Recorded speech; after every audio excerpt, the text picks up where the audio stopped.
নদীর ভোলা পাশে বাজার থেকে নিয়ে এসছে মাছটা, আজকে প্রথম নিয়ে এসছে, কেটে ধুয়ে চলে এলাম। এখানে লবণ হলুদ মেখে কিছু সময় রেখে দেবো। এদিকে তাওয়া বসিয়ে দিয়েছি, তেলটা গরম হয়ে গেছে, মাছগুলো সব তুলে ভেজে নেব। আর একটা মাছগুলো ভাজতে বসিয়ে আমি বাটা মশলা তৈরি করে নেবো। সর্ষে পোস্ত দিয়ে কিন্তু ঝালটা করব। সর্ষে পোস্ত, কাঁচা লঙ্কার একটু আদা বেটে নিয়েছি। মাছগুলো ভাজা হয়ে গেছে, তুলে নিলাম।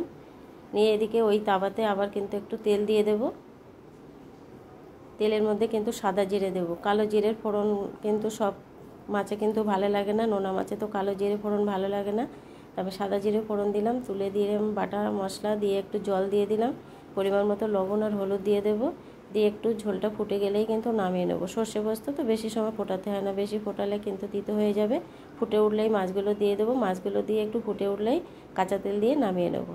রেসিপিটি বন্ধুরা কেমন হলো কমেন্টে জানাবে, আর ভালো লাগলে একটা লাইক করে দেবে, একটা কমেন্ট করবে। রেসিপিটি কিন্তু একদম রেডি হয়ে গেছে। এবার আমি নামিয়ে চলে এলাম। সুন্দর কালার এসেছে, কাঁচা লঙ্কা দিয়ে মাছের ঝাল করলে কিন্তু দারুণ একটা কালার আসে। দেখতে পাচ্ছ কত সুন্দর হয়েছে কালারটা।